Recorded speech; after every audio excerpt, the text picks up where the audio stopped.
All right, then we'll move on to chapter 6, titled Love. Now, before Kvothe starts playing, he explains why he gets so horny while playing the lute.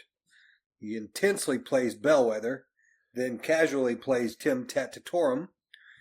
After the set, Simon makes an excellent joke and thoroughly explains it to the reader's delight. Manette wins a date with Marie. Kvothe acts like an old whore to anyone who will buy him a drink. Later, they head back to the university. Kvothe moseys around for a little while before returning to the anchor for some shut-eye. Guys. This whole chapter is just masterfully done. Like, you get, right in the beginning, where he talks about his little shabby case that he has for it. He couldn't afford a nice case, so he's got to, pad it with the rags and everything. But then he talks about, like, inside the case was something else entirely. Inside was the reason I was scrambling for tuition tomorrow. I had driven a hard bargain for it, but even then it cost me more money than I had ever spent on anything in my life. So much money I couldn't afford a case to fit it properly. And then he's like, it was hushed echo and bright string and thrum, my lute, my tangible soul. I have heard poets write about women. They rhyme and rhapsodize and lie. I have watched sailors on the shore stare mutely at the slow-rolling swell of the sea. I have watched old soldiers with hearts like leather grow teary-eyed at their king's colors stretched against the wind. Listen to me. These men know nothing of love. You will not find it in the words of poets or the longing eyes of sailors. If you want to know of love, look to a trooper's hands as he makes his music. A trooper knows. Okay, so he's got such a great way with words, dude, and I agree. But how can Kvothe be saying this and explaining this part of the story as Coat? Do you see what I'm saying? Like, if he knows that, why can he not get? How can he just leave it behind? I mean, you know what I'm saying? Kvothe's the one explaining this story to us. If he can explain his love for music in this way, and then turn around and say, there's no musical out at the end. I don't get it. Well, I think there's a difference between he gets lost in his story versus the actual, like, once he's outside of the story, he's not living in the past, then he's living with, what happened. It's similar to, like, he tells the story of what happened to his family, but once he's outside of that story, he has to go off and fucking balls into his arm, balls by himself, just fucking starts crying like a little bitch. But I think it speaks to how intense whatever happened was. Like, he's not the same, and he can still talk about it, remember it, but as soon as he's out of the mode of telling the story and remembering, he's back in, he's Code again. And so, like, and whatever happened, I mean, it just seems that part of him is shut down at the Waystone Inn. But what I find so impressive about this chapter is what you just described, how he describes the shabbiness of the lute case. It speaks so much to, he's a musician, he goes up there, the lute case looks shabby, he looks shabby, he's exposed, he's in a vulnerable state with all these people looking at him. However, we know who he is, and we know he's a performer at heart, and he's tremendous at what he's about to do. But it's still, Rothfuss does such a great job here of putting the lute in our hands. You know what I'm saying? Where he's like, he's on the stage, he's there's that one, I love how there's one, the lute's tremendous, but there's one of the tuning forks, whatever the hell you call it, that is a little bit loose. Right? Like just one of them. Like those little types of things where it's like he's checking that, and, he keeps describing what the lute looks like, what it feels like, how the neck's slightly bent but not bowed, and one of the pegs was loose and prone to changing its tune, and just all those little things, man. And then he's looking around and he's seeing familiar faces. Like, we're in that seat with Kvothe in that moment. And he does such a great job of building it with, like, how much he loves the song, how he's about to do what he's made in this world to do, what he was born into, what makes him feel alive. It's fucking tremendous, man. Yeah, and then he's got the great line where he's like, so yes, it had flaws, but what does that matter when it comes to matters of the heart? We love what we love. Reason does not enter into it. In many ways, unwise love is the truest love. Anyone can love a thing because that's as easy as putting a penny in your pocket. But to love something despite, to know the flaws and to love them too, that is rare and pure and perfect. And then he starts playing his song. And I love his, this is where like he makes up for, being a huge nerd and looking like a shabby dork with his cloak in front of Callan, where he's like, it was Bellwether, a tune shepherds have been whistling for 10,000 years. The simplest of simple melodies, a tune anyone with a bucket could carry. A bucket was overkill, actually. A pair of cup hands would manage nicely. A single hand. 2 fingers, even. It was plainly said, folk music. I love that aspect of where that guy came at him like, oh, folk music. And he's like, yeah, motherfucker, you want to see me play folk music? And then he plays Bellwether, and you get just another one of these masterful descriptions like that you get where he described Marie playing her song. He gives 2 masterful descriptions here. First, he looks up and he sees, McChen Long Dickerson leaning close to Denna, making a dismissive gesture. He said, I smiled as I teased the song carefully from the strings of my lute, but before much longer my smile grew strained. Sweat began to bead on my forehead. I hunched over the lute, concentrating on what my hands were doing. My fingers darted, they danced, then flew. I played as hard as a hailstorm, like a hammer beating brass. I played soft as sun on autumn wheat, gentle as a single stirring leaf. Before long, my breath began to catch from the strain of it. My lips made a thin, bloodless line across my face. As I pushed through the middle of the refrain, I shook my head to clear my hair away from my eyes. Sweat flew in an arc to patter out along the wood of the stage. I breathed hard, my chest working like a bellows, straining like a horse run to lather. The song rang out, each note bright and clear. I almost stumbled once. The rhythm faltered for the space of a split hair. Then somehow I recovered, pushed through, and managed to finish the final line, plucking the notes sweet and light despite the fact my fingers were a weary blur. Then, just when it was obvious I couldn't carry on a moment longer, the last chord rang through the room, and I slumped into my chair, exhausted. The audience burst into thunderous applause, but not the whole audience. Scattered through the room of dozens of people burst into laughter instead, a few of them pounding the tables and stomping the floor, shouting their amusement. The applause sputtered and died almost immediately. Men and women stopped with their hands frozen mid-clap as they stared at the laughing members of the audience. Some looked angry, others confused. Many were plainly offended on my behalf, and angry mutterings began to ripple throughout the room. Love that description of, like, he's just playing this fucking simple song and he's making it look like it's the hardest thing ever. And he's done such a masterful job of making it look like just a brilliant performance and just this extremely difficult performance that he's just pulled off masterfully, that people who don't know what's going on stand up and give him a thunderous applause, and then are fucking quickly brought back down by the laughter and fucking people hooting and hollering fucking because they know what's actually going on. It's fucking just, it's so unique. Like, there's nothing like this. Yeah, I mean, I will say that for sure. It's very unique. I think I remember it like the first time reading it, I didn't really understand. Like, I'm kind of like with those people that were immediately standing up and applauding. I'm like, wait, what happened? Like, it helps that they go further to explain literally what happened. It becomes quite clear on the second song where it's just ridiculously difficult, and he's, and we'll get there, I know. But yeah, it's great. It's so great because it does take you on that ride, and then you're kind of like, wait, what? Like, at least for me, I'm trying to, again, put myself in the method or the seat of the first reader, where you're kind of like with bated breath, sort of wondering, hold on, so like what happened?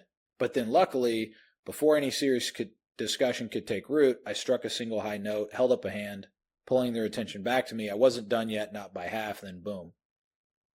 Goes on. I think that's half the brilliance of it, though. He makes you part of that audience. the audience who applauds dude. his hard work on that song.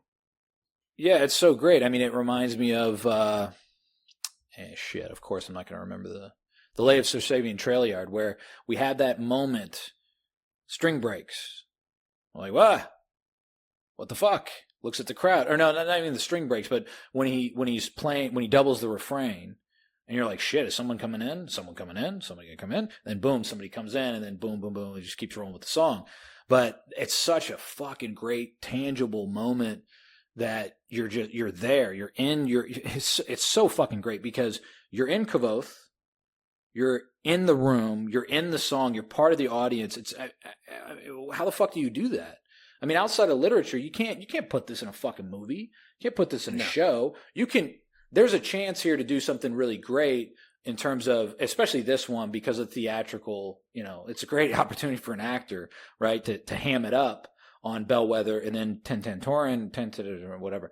But the ability of the book to put us in Kvothe's position and then the audience position as well in both the instances that I just mentioned is fucking tremendous. And the reason why I bring up the Lay of Sir Sabian Trail Yard, I get a similar feeling here where we're a little bit confused by the audience, which again, we're part of the audience. We're also Kvothe, but we're not because we don't really understand what happened yet. And then he goes in the next song. And then we start to get it. And it gets fed to us slowly, surely. Like he tells you like how he makes a big deal about how easy Bellwether is. Like you play with, one finger, two fingers, like, anybody could do it. And then like he goes into, then you're thinking like, well, shit, man, he's doing something fucking special with it. Yeah. But exactly. then when everybody's laughing and then all of a sudden, then he goes in the next song and he explains how difficult it is. He's like, most importantly, it was perversely difficult to play. My father referred to it as the finest song ever written for 15 fingers. Made me play it when I was getting too full of myself and felt I needed humbling. Suffice to say, I practiced it with fair regularity, sometimes more than once a day. So then he goes into playing it and you get all the great aspects of it, where it's clearly an extremely difficult song, but he is making it look ridiculously easy. That introduction's so great. Like, how much does it make you want to hear this fucking song? Yeah. Like, I want to hear this. I love the title, Tentatornin, and then just like how difficult it's described. It's like, what the fuck would this sound like? Again, my mind kind of goes to like Flight of the Bumblebee type situation, something that just sounds like, how can someone play? Like, I think about like Django Reinhardt and shit, where it's like, how can someone even play this? How are you able to play something like this, where like trading notes back and forth so quickly? And the fact that he does it, and then like, I love the yawn, right? So like he like scratches his ear and does these theatrics, but the yawn literally, it reminds me, it's kind of funny when my oldest was young. There was a book that was like, you go through it, this is a baby book, and the last page was always a baby yawning, and every fucking time it made me yawn. It was a picture of a baby yawning every fucking time. I'm like, this is insane, but it did it every time. And it's funny because he's like, he's feeling it coming, and then he just like lets it like rip his whole head apart. It was like this massive theatrical yawn while he's playing the most impossible song. It's just fucking great. It's so great too because he plays the folk music.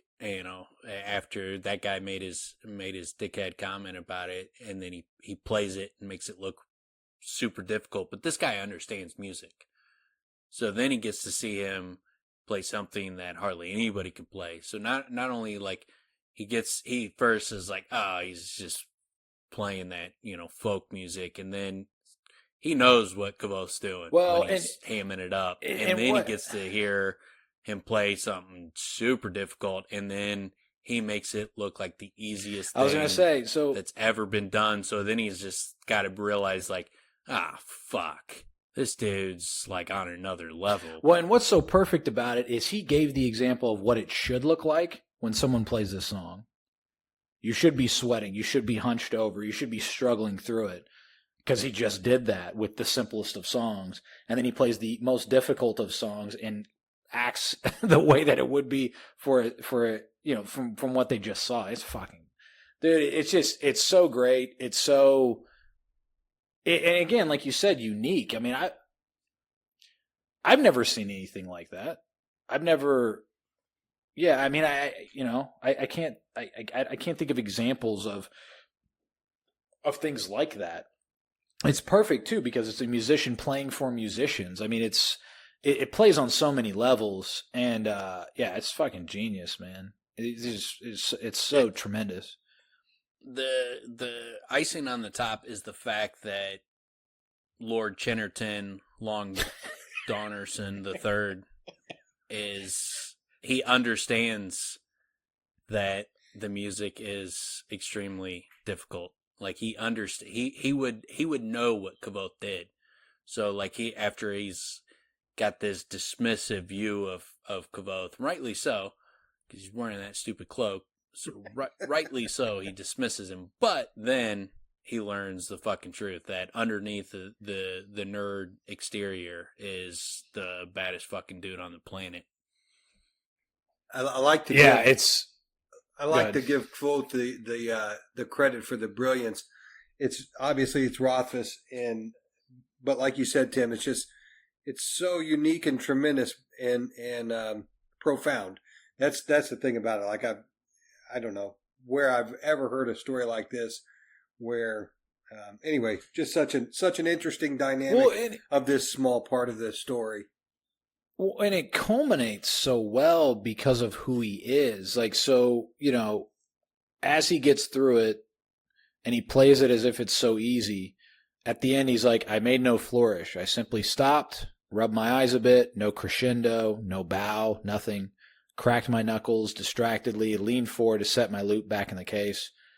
This time the laughter came first. The same people as before, hooting and hammering at their tables twice as loudly as before. My people, the musicians. I let my bored expression fall away and grinned knowingly out at them. That's the actor. That's the trooper. Without all the backstory, we don't fucking know that. We don't know, you know what I'm saying? Like, this doesn't play on page, 10 of book 1. You have to know like his background and what he's actually even capable of to what he's doing. It's just it's a fucking great culmination of so much that's built up to this point. Yeah, it's tremendous, man. You also get like when he comes back to the table and Manette's like, "Good Lord, boy, you're like a tiny king here," and the head, Will and Sim are like, "This isn't half as much as you normally see. Normally, fucking girls are throwing their panties at him," and it shows you like to a guy that's in there for the first time, he's like, holy shit, like this is like these people fucking love you, and they're all, and you realize like, well, half the audience didn't know what the hell was going on, so when he normally is just doing his thing, like everybody is fucking creaming their pants. Yeah. Yeah, it's good that they explain it in the way that they did to make it clear for the reader what literally did happen there. But yeah, it also makes me wish like I would read a lot more of just the performances. If Rothfuss just wanted to write them for fun, I'll read that shit. Yeah, it's amazing. Yeah, it's really so great, man. Like I'm down, man. Play whatever. Play fucking Tinker Tanner. I want to hear it. I want it. I want to be able to experience those tunes. It's so great the way he writes music, and it's such a great testament to the accomplishment of the books because I am to a degree a little bit. I guess I could say disappointed that there's not more music because of how great he writes it. But there's nothing in the book that I'd be like, take that out. No. I mean, it consistently just continuously goes into the next thing and the next thing and the next thing. And it's so great. And it's so interesting because you mentioned Plumb Bob. And I remember when I read this book again for the first time in a while, I remember texting you like, oh shit, man, we get into Plumb Bob fast and things start to really take off on a whole new level. And it's great that he gives the reader he knows how well he wrote the Lay of Sir Savian Treliard. He knows how well he's able to write music for his readers, and to be able to give it to us in book 2 within the first 100 pages, It's fucking great. Three separate songs. He does. Yeah. I mean, he does 3 separate songs just masterfully. I mean, every description of Marie's song, both Kvothe songs. I mean, they're brilliant. Yeah. Yeah, it's great, man. And again, that's what I was saying before. I want to spend more time, even in Anchors, when he does the when Dennett comes in and he leads the room in the song and then gets it going and gets it to move around. It's like, dude, I want to file this. I'll go get wasted there. Let's do this shit. Yeah, That's fun as fuck. I don't sing in public, but I will in this circumstance. Sounds great. Yeah, you said it right earlier. Yeah. It makes you want to go see live music. It does. Yeah.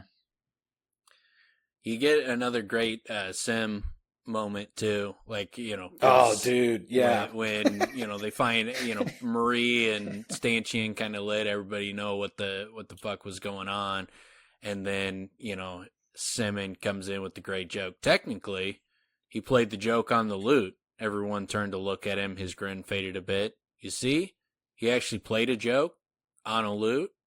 He looked down at the table, his grin fading as his face flushed a sudden embarrassed red. Sorry. I was like, I read that and I'm like, God damn it! How many times have I felt just like that on this fucking podcast? Fantastic. Look up and you two are just looking at me. My note says Sim reacts as Fitz should. Embarrassment and apology. Yeah. That is what my note says. I'm sorry, Dude. Sim really takes it in the shorts, man. He gets hit hard with this, and then what's about to come up. I mean, he gets hit he pretty comes hard. out looking like naive, tells a terrible joke, fucking spilling the beans. Well, yeah, and then it gets worse. I love these chapters for Sim, but yeah, it definitely makes you love Sim, but also you love him because of he's such a jackass, like an innocent jackass. Yeah, yeah, man. But yeah, so one thing that is worth mentioning is we do get a word here that Ambrose is getting closer to the throne. That gets sort of peppered in here, I believe, on like the next page. Yeah, so and not only that, it's the fact that the entire Surthan family was lost at sea 2 months ago, and then when Kvothe's ship goes down, they think Ambrose had something to do with it, and they mention like his family is associated with piratery or something along those lines, or something about, I can't remember it off the top of the head. We'll come upon it when the ship's, when he gets back to the university towards the end of the book. But it's mentioned that there's a reason that you could see that his family would have the ability to sink ships beyond just being able to hire someone to do it. Yeah, that's good. Not even just foreshadowing; it's giving evidence. Yeah, that's interesting, and it as I was listening to it this time, I was kind of like, brought up again. Is Ambrose gonna, somehow reach the throne? Somehow, Well, that seems like a long way off. That's definitely what I mean. That part, and then what you learn later, definitely makes you think that his family is wiping out the people in front of him. Well, and we definitely know they have no qualms about it. At least based on Ambrose, they don't give a fuck. He doesn't give a shit. So, dude. Like, I could picture a scenario where Kvothe kills Roderick, and that positions Ambrose's family onto the throne, and then he kills Ambrose, and then there's also, a civil war going. That power vacuum causes a civil war between Ambrose's family and the penitent king. I think there's very much a scenario where Kvothe kills Roderick and Ambrose's family tries to step in there, and Mayor Alvaron resists. Yeah, I like that. I hadn't teased that out in terms of specifics, but yeah, I could definitely. Man, I hope Ambrose gets murked. Really would enjoy reading that. I think the person that he kills outside of, in Emery where the cobblestones are shattered beyond repair. That's got to be fucking Ambrose. Even wouldn't it be great even if like Ambrose dies like a ridiculous stupid, like he slips on a banana peel, falls out a window, and slams into those cobblestones. Yeah. That's his death. Some shit like that, man. Like he chokes on something, or like, you know, he impacted. He's got some alchemical compound that he was going to throw on Kvothe, but he like slips on a banana peel and pours it on his head and slams into the ground. Yeah, I'd like to see him. Yeah, people want to see him, but everybody turns and thinks Kvothe did it, and they're like, "Holy shit! Look what he did!" No, I didn't do anything. He called the name of explosives. Yeah. Well, actually, that'd be, speaking to Kvothe's, his showmanship. He just like tuck that chin up and walk off like, yeah, you saw what I did. But yeah. But you get a great one too with Manette, with his reaction to Marie, like where he's like, "Marie, you intrigue me. Is there any chance I could buy you a drink and enjoy the pleasure of your conversation at some point?" And it was, he describes how the mismatch between those two, and you get like, "I'm here with some friends right now. It might be late by the time I finish up with them. When matters makes no difference to me. I'm willing to lose some sleep if it comes to that. I can't think of the last time I shared the company of women who speaks her mind firmly and without hesitation. You're kind of in short supply these days." And she's like, "I've no desire to pull you away from your friends, but you're the first fiddler in 10 years to set my feet to dancing. It seems a drink's the least I can do." Marie smiled back at him, half amused, half wry. "I'm on the second tier right now, but I should be free in, say, 2 hours. You're terribly kind. Should I come and find you? You should." And then, what the hell was that?" he demanded. Manette chuckled into his beer and leaned back in his chair, cradling his mug to his chest. "That," he said smugly, "is just one more thing I understand that you pups don't. Take note. Take heed." Manette dominated these two chapters. That's fucking putting your fucking nuts on the line. Well, and doing it well. That is what you guys don't get. Well, Sim gets it, but Sim just doesn't have any fucking charisma, which that fucking was just oozing charisma, where Sim has none of that. But that's charisma plus nuts on the line equals you get to go fucking shoot your shot. Yeah. Yeah, he knows how to talk to women. Or just talk to people. I mean, don't get all fucking scared and fluttery and just, "Oh, your eyes are so, and I love your ears." Just fucking talk to her, dude. Give her a couple compliments. Yeah. Ask her out, bro. He laid the compliments. Well, like you get Sim's pussyfooted way of trying to ask a girl out, where he's like, "What would you say, if I would you consider it if I asked you out?" And she's like, "I'd consider it. Not for very long." But he gave that fucking weak ass, like half foot in, half foot out. Yeah. Like, let me ask you without like really asking you, so that if you reject me, I don't really feel the sting of it. Like, it's like, no, Manette jumps straight into the fucking water. He's not half foot in, half out. He just jumps straight in. Like, see what fucking happens. Yeah, and speaking of Sim, he blows up Kvothe's spot. Fucking jackass. Yeah. But, to set it up, I mean, the whole thing is Kvothe's like, "Man, I'm not gonna fuck with Ambrose anymore. There's no point in it. It's bad for me. It's bad, it's bad for me in many ways. Nobody's getting better out of this." And then it's interesting. It says a lot about Sim because he's such a nice person and genuine, but he hates fucking Ambrose. And he's just like, "Nah, fuck that. You owe him, or, you're not even with him, whatever." But then, it just blows him up like, "You dropped that pound of rancid butter down his chimney. You loosened the cinch on his saddle." I was like, dude, shut the fuck up. Yeah. What the fuck are you doing, man? Yeah. So now Manette knows this. Anyone here knows that. He just flushes, gets embarrassed. He does it constantly too. Yeah. He does it. He does it in the first book. He does it here. He's going to do it again.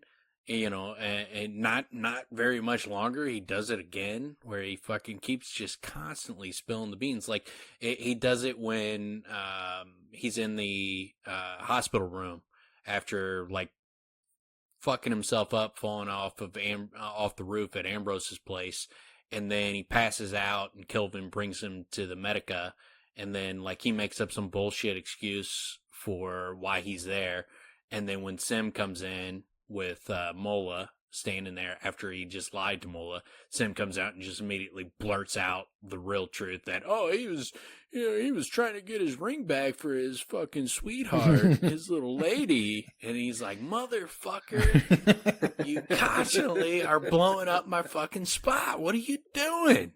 Well, Rothfuss, being the guy that he is, does give him his just desserts by having him drink piss. So that's pretty good. Yeah. Dude, this cracked me up. I forgot about it because it's kind of a small thing. But unless you're Sim, you're not going to forget you found out you drank piss. But yeah, that's fucking great, man. Their whole back and actual piss, but it tasted like sweet pickles and piss. Yeah, I think they're feeding him piss because they're trying to keep him from ordering it. Why would they do that to their customers? Well, what they said here was, and they charge a shitload for it. Well, they just pee in a cup and they charge. It was more expensive than you thought. Yeah, oh yeah, it's because it's fucking really pee. Well, they're trying to keep him from ordering it, so they're pissing in his drink. Sim's drinking piss, and he's paying too much for it.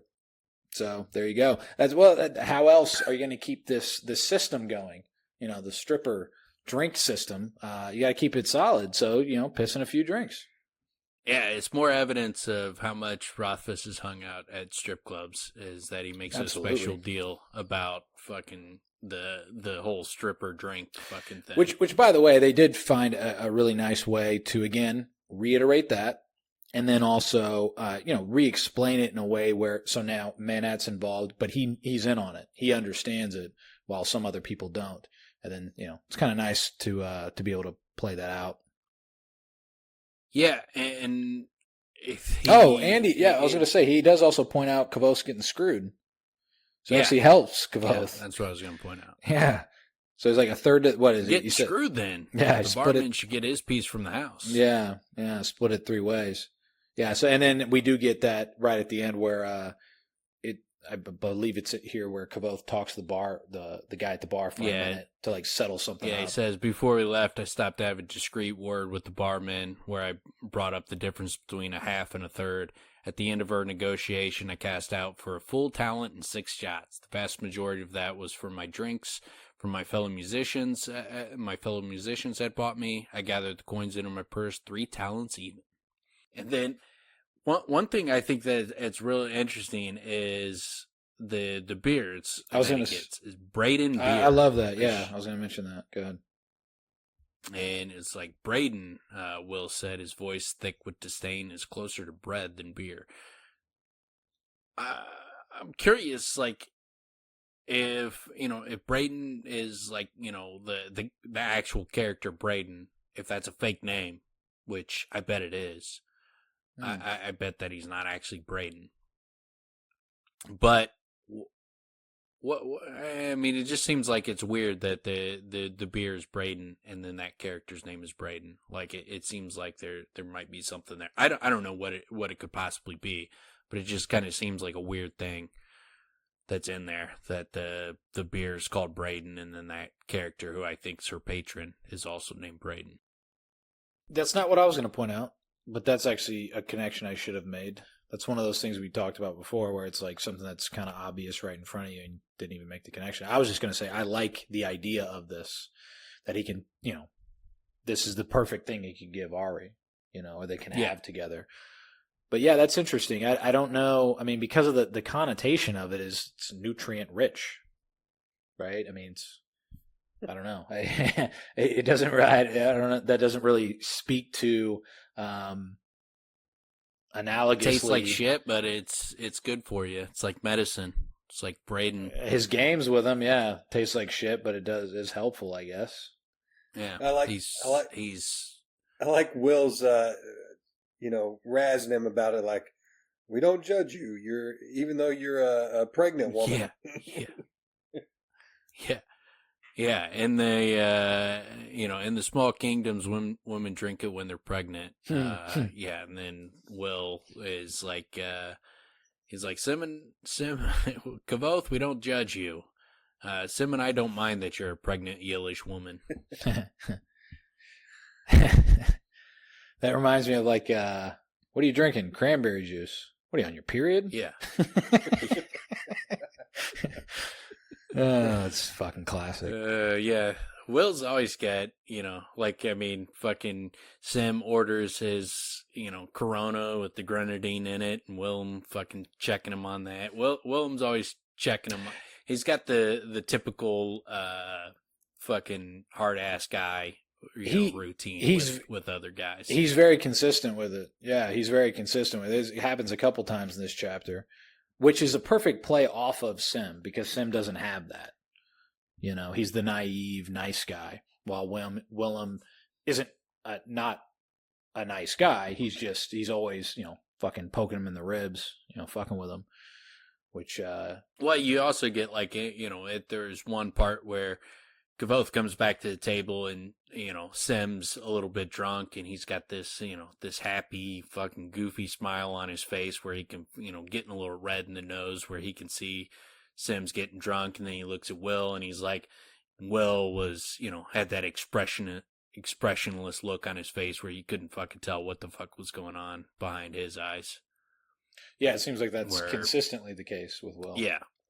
He keeps his shit more together. He's more, he's more like a rock.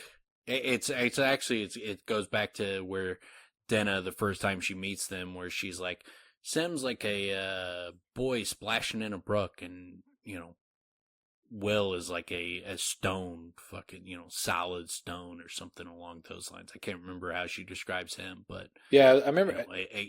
I do remember it was a very apt description, but yeah, it was like he's stoic while the other one, yeah. Sim, I think you nailed 100% what she said. But yeah, it is something where it's just like he's stoic and level. Yes, he's definitely very stoic. But he's got a great personality too. He's not, he's not stuffy. Yeah. Yeah, and he's very direct. I mean, he's very honest and direct with Kvothe and tells him like it is. And that's what I like about Minette as well. Where Simon, when he's going to be honest with Kvothe, he like kind of flowers it up, or kind of brings, he kind of is careful in how he's going to tell him what the truth is. Except for when he's going to say it in public, things that you don't want to be said. Then he's brash. He just lets it right out. Yeah. Fucking total jackass. The only other parts I had on it is you get the reminder, which is a clear reminder. Last was the archives, 5 stories tall and windowless. It reminded me of an enormous waystone. He says that, at least twice or 2 or 3 times in book 1, and then he makes a point of it again. There's clearly, it's a fucking waystone. It has something to do with the waystone. Like we've speculated, that behind the 4-plate door is where the King Phasia is, and also King Phasia could be in Feyreanial. Mm-hmm. So I think there's clearly something to the fact that the archives is like a giant waystone, greystone. Yeah.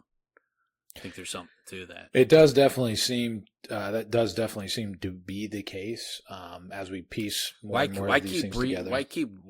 Why would he keep reiterating it if there's not something to it? Yeah. Why would you mention it multiple times? I mean, it's not because waystones are clearly monumental. Like it's not like he's just like, it's very tall and it's the tallest building in the world. And like that, okay, there would be nothing to that. He would just be something, just reiterating a fact. But he keeps reiterating that it looks like a waystone, and waystones are huge. I think that's significant that he keeps pounding that into our head. Yeah, no question about it. That's and I may not pick up on it until you guys say it, but now that we've talked about it, not today, but prior to this episode, when I read it this time, I'm like, oh yeah, it's got to be something. There's, and we know it anyway because with the 4-plate, or we believe it anyway because with the 4-plate door and Ari living underneath there and all that stuff. So yeah, it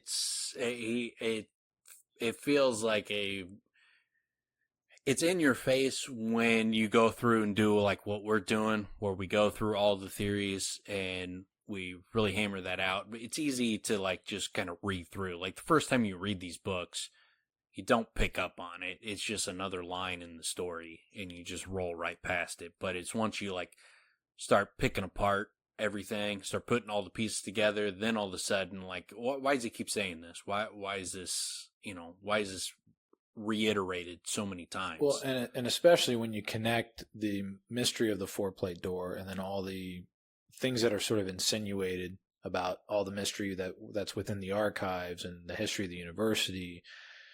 Yeah, it seems like something crazy went down a long time ago, and the best way to keep that shit locked away was surrounded by a bunch of powerful people. It's kind of the way I look at it, and that's what the university started as. And it was like, well, while we're keeping this thing locked away, what are we going to do? And then they started, playing sympathy games. Keep people out of Faerinial, where you can fucking teleport anywhere in the world, basically. So I mean, but what I mean is like you have all these powerful arcanists, and they're all studying together, and then train the next one, and train the next one, and train the next one, and this becomes a university after so long, Yeah. Another aspect of the archives is just that it's Kvothe's desire to go there, his main desire to he dreams about seeing all those books, and then after his parents die or get murdered, he wants nothing more than to get in there and start learning about the Chandrian. And when he's at the university, he wants nothing more to get in there. So, you have our protagonist, and his arc, his whole desire boils down to getting into the archives and being in there. So it's got to have it's got to be more to it than what it seems. And then he's intensely drawn to this door. What is this door? What's behind this door? What is it? It would make sense that, like, if you got a place like Faerinial, and let's just say that, the archives is like a giant waystone, and the 4-plate door is your way to get into Faerinial. And so, like, where you have Faerinial, where it's like an access point to where you can go anywhere in the Fae or anywhere in the world. You could travel to any different waystone in the world. So you can travel. It leads to all roads. And so you could see a scenario where, like, the place you can go that leads to all roads, that people would funnel there. That would be a place where everybody would congregate, in a place that all these powerful people would congregate. You could see where that would be where a university would be created. That would be like the perfect spot to create a university for powerful people. It's right by, a portal that leads everywhere. So you could see how a university could be built there, if that is an access point to Faerinial. That actually makes a lot of sense. That, if it's the crossroads, the pivot point, or whatever you want to call it, right there in the middle of all those, that they would put that makes a lot of sense. Yeah. I was going to say, because at least it hadn't occurred to me that it's ever been mentioned before, but he mentions as they're going through the university, I went past the Crucible, its countless bristling chimneys, dark and largely smokeless against the moonlit sky. Even at night, it smelled of ammonia and charred flowers, acid and alcohol, 1,000 mingled scents that had seeped into the stone of the building over the centuries. Is that where alchemy is done, the Crucible? Sounds like it, yeah. Sounds like it. Yeah, I was just wondering because it hadn't been mentioned, so it just kind of jumped out at me. Plus, by process of elimination, kind of think. Is that where that's going down? And I guess it is. Yeah, you would assume. I mean, that's the assumption. And then you get the fact, you get a little bit of foreshadowing here, because when he's like, gets to his room and he's like, finally home. And he's like, and it's weird to, feel like, you have a room in a place that's your home. He's like, it's weird for me to feel that because I'm used to traveling. And then, he's like, it was an odd feeling, this fondness for a place. In some ways it was comforting, but the rue in me was restless, rebelling at the thought of putting down roots like a plant. As I drifted off to sleep, I wondered what my father would think of me. And it's a nice little subtle touch in there that starts putting in your mind that this dude needs to leave the university. Yeah, shit's about to he change. Needs to go somewhere else to get you so that you're not, disappointed that he's leaving. That it's just putting it in your mind that this dude needs to leave to be who he is. He needs to get the fuck out of there. It's interesting because, I mean, that's a very, very great way to do it, because a large part of readers are thinking, why the fuck would he leave? I mean, he's killing it, right? He's on his path. He's going to continuously advance himself. He's doing so great, when in actuality, well, the ruin him, and what he puts there with his father and that whole thing, it's like the natural course for him now would be to leave.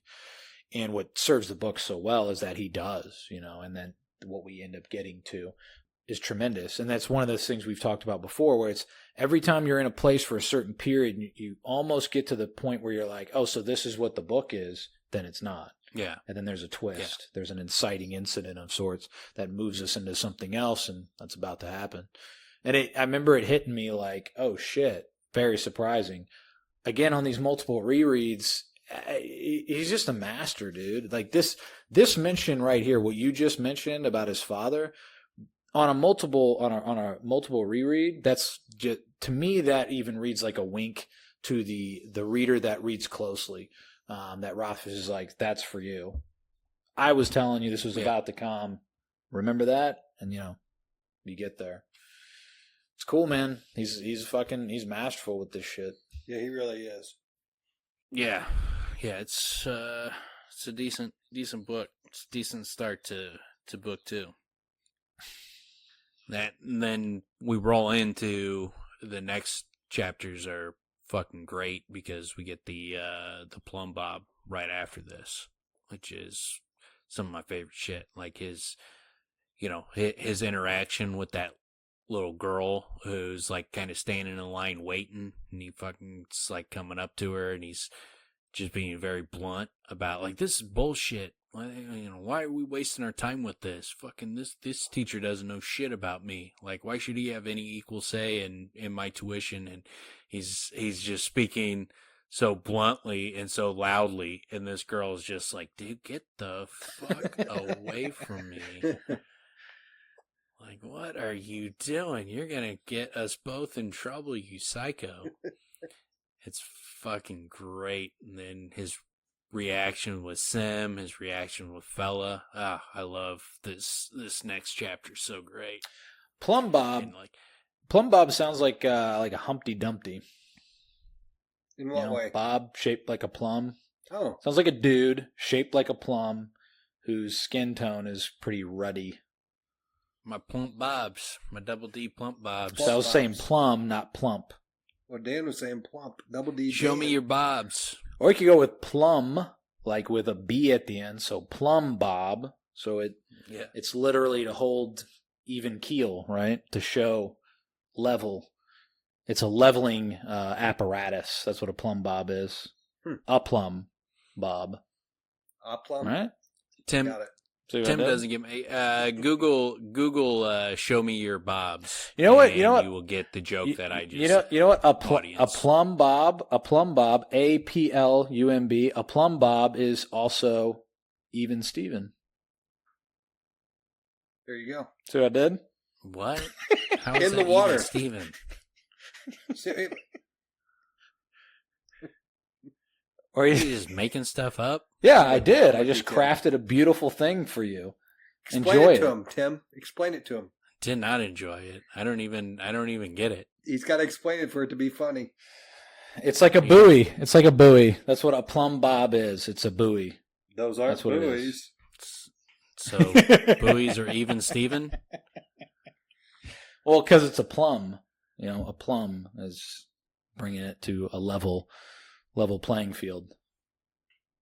Well, this is one of the only times that explaining the joke made it worse. What are you talking about? This is fantastic. This is artistry. I'm weaving a tapestry for you right now. You're the next Rothfuss, Tim. You're the next Rothfuss. Yeah. It's a beautiful, intricate. All right, I'm not going to Tim, romanticize it. I'm going to over-romanticize. Now you jokes as well as Rothfuss explains music. Now you have me over-explaining it, and you know what? You ruined it. You ruined it. Yeah. It was beautiful, and you ruined it. You're rotten. Well, the saving grace is like anybody who's never Googled "Show Me Your Bobs," they're gonna get to laugh their ass off. I've never seen it. Is this one of the funniest memes on the internet? I've never seen it. Let me ask you this: you say "laugh your ass off." Is this a shit your pants type moment? Oh yeah. Oh my goodness. Yeah. Okay. Fucking throw up a butt plug because fucking it'd get dangerous. You look that shit up. Trim the front of your shirt up so that you can blast your nips. Well, what you could do is just take off the shirt. If you're wearing a button up shirt, you better unbutton it because nips are about to get blasted off. Do the George Costanza, take off your shirt, go sit on the toilet, and Google what Dan's talking about. Yeah. Show me your bobs. I'm going to do it. Yeah. That's actually the perfect way to listen to our podcast. It's the safest way. Unhindered.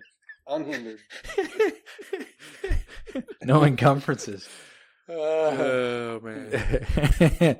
That's good, man. That should be a label. That's a label on the homepage. This is a recommended approach to listening to the podcast. Shirtless. Just have a link. We'll just have a link to that clip.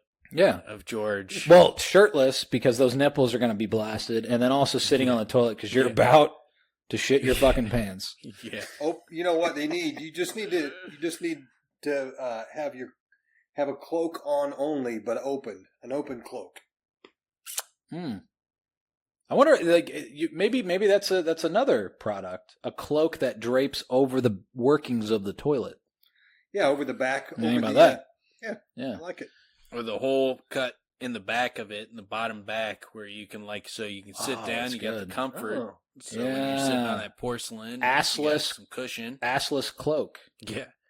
Hey, maybe you know what? Maybe you don't need it assless. It's like a tuxedo with tails. Suddenly, guys, Kvothe's not such a dork, is he? Maybe you could just have a pocket specifically designed for when you shit your pants. You shit your cloak. It's just a pocket that catches it. Oh my goodness! Oh, so gross. Here's all right. You just ruined it. So consider it's a special pocket. It's lined. You don't ruin the cloak. No. Consider a shade, right? So this is weaved by the Fae, and what happens is the poop, whatever you drop in this pocket, ends up in the Fae. Ah. So there's an area in the Fae just covered in shit. It's where Bass lives.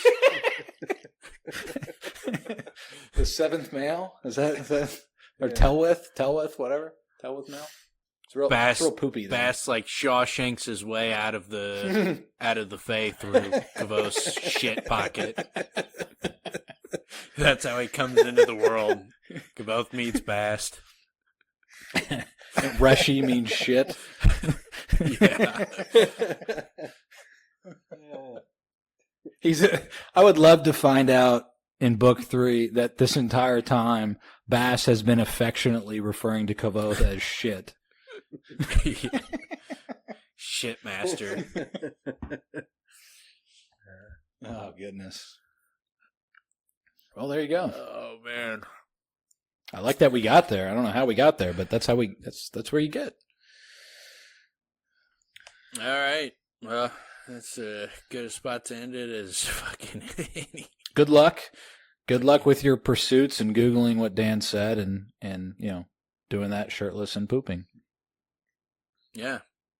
Shove that down your fucking face. Good luck in your endeavors.